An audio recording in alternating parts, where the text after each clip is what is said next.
Thank you for joining us. My name is Stanley with Dow. Discussing with you today, high level. This is the perfect Friday morning after a wonderful Thursday evening welcome reception. Conference dinner last night. And we're going to get a little bit more relaxed and start thinking big, start thinking design, start thinking performance, and how we can start imparting that and changing that within our current structure. So for those of us who know me, I'm a little bit the type of person who likes to push the boundaries a little bit. So we're going to talk about transformational use of 3D printing in facade constructions. And when I say about transformational use, I really mean use of actual products and parts that are 3D printed for the actual facade. Not just prototyping, not just for testing, not just for validation, but for actual end use. So today, we're going to go through 3 different topics: high level, 3D printing basics, different types of 3D printing, because there's a lot of different ways in which you can do it. Some basic applications, generally in terms of how 3D printing is used today, and a little bit of extrapolation into construction, and the different types of offerings into the 3D printing space that Dow currently offers that are available for additional viewing just across the hall from this stage. So some basics. Additive manufacturing. How many people have heard the use of that term, additive manufacturing? Great. And that's really applicable in the case that we're talking about 3D printing today. It's not just printing something in 3 dimensions, looking at it, and then tossing it away and throwing it in the rubbish because it's served its short life purpose. It's manufacturing in the sense that you're building up, not very different from how we do construction. Because our current process is we take stock lengths, we cut them, or we take stock sheets, we cut them to actual dimension. Whatever's left over, what happens to whatever's left over? In the rubbish bin. So that's why this concept and notion of adding up materials, building up for manufacturing in terms of a sustainability message and material waste and in terms of embedded carbon, really interesting concept and notion to consider. So the process of additive manufacturing, well, the whole additive manufacturing umbrella really falls under 3 different categories. There's process and design, or the design of the actual process in which you do it. There's the application. What do I do with the thing that I've just printed and then insert it into the other thing that I expect a certain level of performance from? And for those architects in the room as well, imparts an aesthetic quality or a design quality that I'm trying to achieve for the built environment. So under application engineering, there's things like the actual material design, geometry design, as I was just talking about architectural design. Performance modeling. Wouldn't it be great if we know exactly what we're building through additive manufacturing and be able to identify its own performance characteristics, be able to plug it into a model, because everything's all digital already anyways, and be able to extrapolate a performance characteristic from that process. And of course, prototyping and verification, being able to verify and validate certain design processes. Wouldn't it be great? Because how many times do we build, any architects in the room? How many times do we build a building? Once. It's not like we get to learn from our mistakes and build it again next door or down the street or on the other side of the set. So the part of being able to 3D print, prototype it in advance and be able to validate it in advance is really attractive. And then you have the different types of materials that are available to you. This space, it can get really out of control. There's a lot of different types of materials that are out there. There's new ones every day that keep coming out. It ranges from ceramics, thermoplastics, and thermosets, powdered metals, powdered sand and plasters and starches, waxes, sheet forms, and light-cured polymers. More keep getting added each day. But they all pretty much go through these different types of processes. too early on a Friday to go through every single one of these, but these are all different types of 3D printing processes that are available. So believe it or not, it's just not like that inkjet that's sitting on your desk right now. It's a lot like it, but again, there are different approaches and methodologies in which to do it. There's binder jetting, which basically combines some sort of adhesive or some binding mechanism with a particular solid. Laser melting, which involves high heat and melting of ceramic materials and metals, and then allowing it to cool and solidify. Electron beam melting, which is similar to the previous laser melting. Stereolithography. You just Google 3D printing and the different types, and you'd be astonished about the different types of 3D printing methodologies and mechanisms and processes in which you can explore, and all the different types of materials I just introduced. And that's a lot of information to process. I was, okay, Stanley, where are you going with all of this? And it says, just in 2016, this is a brief overview of the different types of materials that are available to you. Just boggles the mind. And as you see today, just in a couple of years, you can already see that there's some consolidation and everything's starting to kind of shift into place and find it. And everything is just about broken up into thirds, maybe a little bit under a half of is falling under thermosets. And then you have about a third in thermoplastics and a little bit under a quarter in metal, ceramics, and others. So the parting thought on this part is, we're seeing a consolidation of the different types of materials that you can use, or the categories of materials that you use.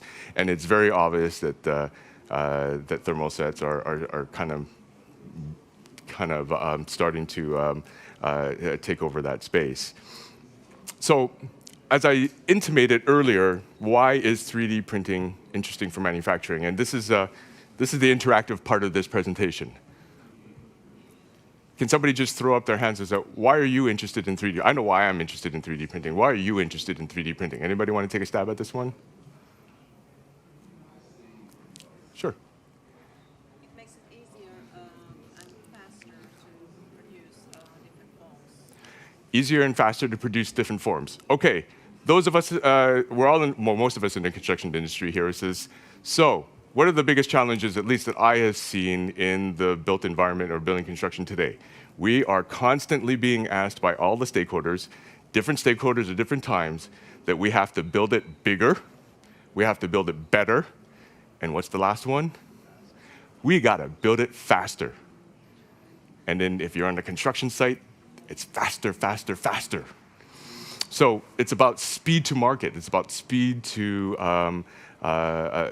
produce and speed to provide a final product. And that's where additive manufacturing really makes sense, because the whole process and the product creates a value for customers based on the following attributes. 3D prototyping can help with injection molding, because injection molding is such an expensive process and time-consuming. 3D printing allows you to kind of iron out. Those who have done, how many have actually purchased or are involved in injection molding at one point in time in their career? Was it a painful experience? And it's expensive. So this is where the concept of 3D prototyping or 3D printing prototyping really comes into play. And more importantly, injection molding has, again, a minimum threshold in which you need to pump out materials for it to actually either be economically or financially make sense. This is where 3D printing really allows for some mass customization in terms of low volumes and in small batches. And more importantly, for the architectural community in this room or design community, it allows for more highly complicated and customizable designs. I mean, just yesterday alone, you just listened to and you take in some of the projects that were presented. Buildings aren't getting easier to build, folks. They're getting more and more complicated because the digital platform is really allowing us to push and expand the boundaries. And the manufacturing and fabricating community The only way that we can keep up is to use digital platforms, and digital platforms ultimately, at least hopefully when we come out of this discussion, involves 3D printing. The advantages. Why is this so? Mike, thank you for walking right into that one. This is like no tooling investment required. Obviously, there's initial upfront investment for the asset, the actual printing, but it's one and done. Reduced time to market. This is my faster, faster, faster theme again. And there are those instances, and then we'll have an example that will show up here later. On demand, this is the interesting one. It becomes on demand or just in time production of parts. And this is the attractive part as we start trying to optimize our operations to figure out how much more space am I going to have to store a part? How many parts am I going to have to store? How long am I going to have to store? Because right now, we're talking about complex financing and be able to ensure that am I holding too much inventory? When is it going to clear? Am I going to charge my customer in time to be able to recuperate my investment? Part customization with no manufacturing penalty. Again, this goes back to the tooling costs. Be able to customize it. If I need to change a part by a half a degree on an angle, or I have a 5 millimeter extension I need to do I cut a new die for that? Do I have to press a new piece? This is where additive manufacturing gets very interesting. And having fewer design constraints to allow complex geometries. Again, we're going back to complex geometries. Constantly using the digital platform to optimize our designs. Can we optimize even further with an additional parameters that, okay, yes, this part I can 3D print.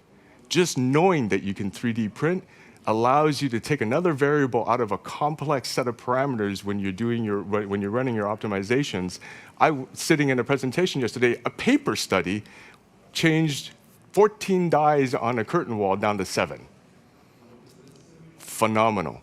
Imagine what you can do if you knew you had another parameter to tweak. Can 14 dies become less than 7? How much less than 7? How much is that worth over the whole project? Time, expense, and design effort. So we have applications.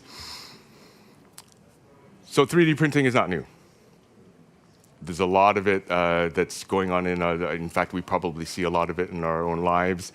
Some of us who are hobbyists, part-time scientists, part-time mad scientists. It's used currently a lot in the automotive industry. How many of you were around for the keynote by a gentleman from Tesla on Wednesday? Pretty exciting, pretty interesting concept. A lot of his discussions was about team dynamics, but you just know that there's this additive manufacturing component that's involved with it. It's particularly in the automotive, and not just design of new vehicles. What about replacement parts? How many of you have heard that Boeing, not really automotive, but it's aviation. How many of you have heard that Boeing, the likes of Boeing and Airbus, are actually considering 3D printed parts as spare parts for their aircraft? I says, why not? Just in time, don't need it. It's just like 3,000 aircraft running on any given day in the world. You have one part that's unique to one MD-80 that one airline still uses, but it still has to be serviced. Consumer products, again, it's about total customization. Those of us who are hobbyists, your band on your watch, you just go on the internet. You can download that free file and you can tweak it and you can print your own watch band. Wearables, again, this is baby care, same thing in customization. Lighting is an interesting one because, again, we're always trying to find a new way to throw more light, filter, provide a different visual impact, impart a different quality with the different types of luminaires. Shoe wear. Soles of your shoes. We actually have a sample in our booth. Well, not of the shoe wear, but of some other printed parts. And PCB systems, and in industrial design at least, we go back to the prototyping. But in the architectural community and design community, we come back to that's near and dear to us. Am I going to get feedback if I do this? Okay. We're going to get back to what's near and dear to us, design. impacting and enabling design and how we can do that. And this is, it's a built project, but this is an indicator that we're not building rectangles and squares and planar things anymore. We spent this conference, and we've only spent the first day of this conference talking about complex architecture, large architecture, oversized glass, oversized systems, cold bending. We had a whole track on cold bending yesterday. What kind of impact does that have on our systems? Sure, we're talking about glass right now to be able to pull it in, but what about the system behind the glass that provides the air and water control? What about the pieces and components that make that happen? How do we implement that in the grander scheme of things? When we start dealing with geometries and architecture that are as complex as what we're dealing with here, where theoretically, if we didn't have the power of digital, how could we ever fathom and figure out, forget about the size of the glass, where each of those nodes are in space? And to be able to design a component that will be able to bridge and to be able to connect all those pieces together. A little bit more simple and rudimentary. This is an example, and yeah, I still do walk a construction site every once in a while. And this is a real life case. These photographs I took, and there's pipe penetration. Fairly good sized project. There's about 500 of these penetrations. And right now, we go through the process of there's a pipe penetration. Somebody in the middle photo actually measures it up, takes a look at what they need. The right-hand photo is a sheet of extruded silicone that it's a flat sheet that they basically had to cut, fold, and work around this rectangle. Fairly straightforward piece to begin with, right? Not very difficult. But it's still, can you imagine if you had to cut it, wrap it, seal it, provide, this is the secondary step, this is the third step, and so count it, and I abbreviated this, 6 photographs, so 6 steps, just to get to that final product. Sure, we can say, well, that's pretty straightforward. It's a rectangle with a hole in it, and then we put a 50 millimeter tall sleeve on it. It's done. Injection molding. 6 weeks, $5,000 later, maybe you have it. 5,000 US dollars. Well, we even talk euros. It doesn't matter. It says there's an opportunity here that we be able to think about 3D printing. Why? Because there were only 500 of these on the project. But when you think about it, injection molding, most of your vendors are those who are doing it. What's the minimum order? What's the minimum order, Mike, typically? In the thousands, right. So if you only needed 500, you're kind of weighing time and money. And remember, this is fast construction. So this is where it's an interesting application where had 3D printing been available at the time, this would have been very attractive. Because I tell you, I asked the contractor, if you could have this piece in 20 minutes versus the amount of time that you spent on it, that was 20 minutes that the contractor could have been doing something else more productive than standing around trying to figure out if this would work 500 times. So different DAO offerings that we have. We are a company very unique in that we have an offering of both organic and non-organic chemistry sets available to us. And we have a lot of different building blocks available to us. And if you notice, many of these building blocks overlay with a lot of the materials that I had mentioned earlier, especially the cellulosics. One in particular that I'm going to home in on, because the middle is the technology capabilities, one of which I fall into is high performance building and technical service, and the markets in infrastructure and construction is primarily in the elastomer space. And when you look at the different types of elastomers, and we're talking about materials that you can print now, this is, what can we actually use to kind of implement? And I painted this picture of this project with a silicone sheet, and we just stay in that family of rubbers. We ask ourselves, we just take a look and say, well, through a comparative sleeve, why did you choose silicone? Well, let's just take a look at this table really quickly. Far left-hand side is silicone. Everything else is some other types of rubbers and elastomer material that is available. And just in terms of very critical characteristics: heat resistance, chemical stability, chemical resistance, especially temperature stability and flame retardancy and good weatherability are kind of big ones. Silicone scores fairly high, if not the highest in many of these categories, which is why we consider silicone, because it has those characteristics and those capabilities. It's the reason why they're very interesting in consideration for final parts. In addition to the fact that just last year for many of our technologies, we celebrated 50 years of durability and performance.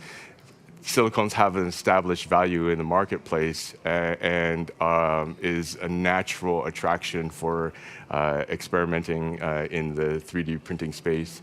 And the mechanical properties, believe it or not, are very consistent whether you print them or you use them in other ways. So the consistency and to be able to pull it over into other uses and applications are interesting. So silicone solutions that are available out there right now, they fall under three different categories: extrusion, material jetting, and stereolithography.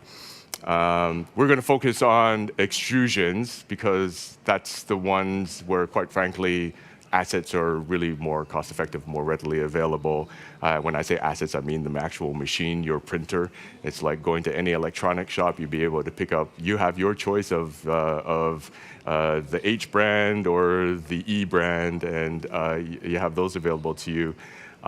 There's liquid silicone rubbers, products and solutions available, as well as RTVs and thermoplastic elastomers.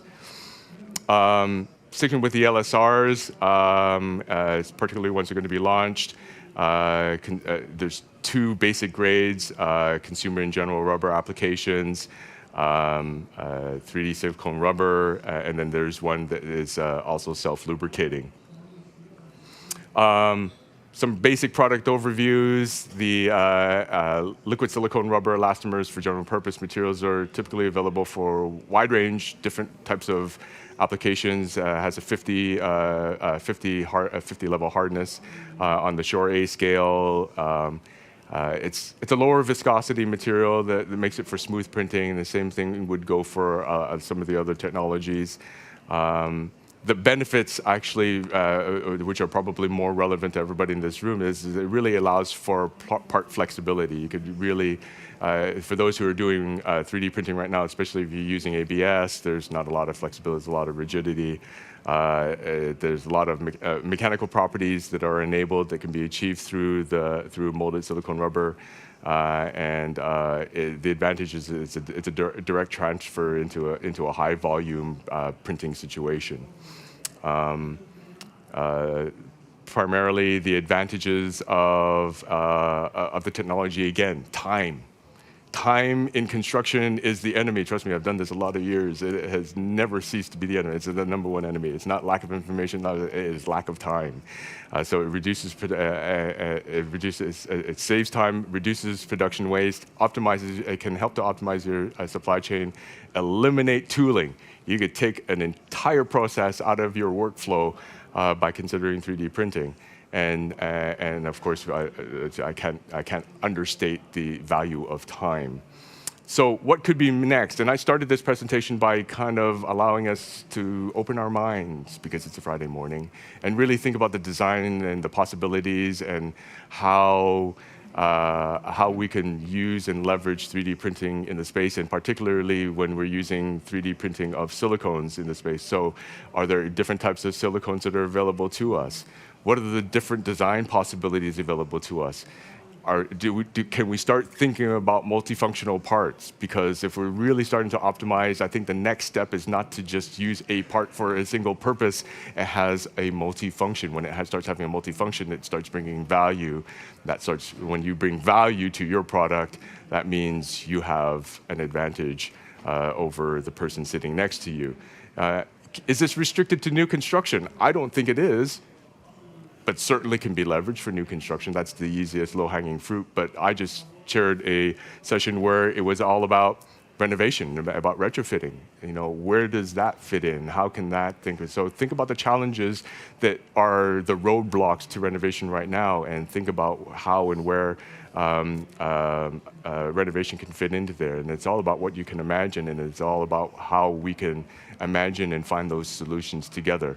I'm in booth 23 because I'm probably not going to take a lot of Q&A here today. So I will be there during the breaks, and thank you very much for your time and attention this morning. Thank you, Stanley. Hi there. Did you like what you just saw? If you did, why don't you like the video, drop us a comment below, and share the video as well, since GPD is all about sharing. And to receive more videos in future, subscribe to this channel and don't forget to click the bell icon. Ciao!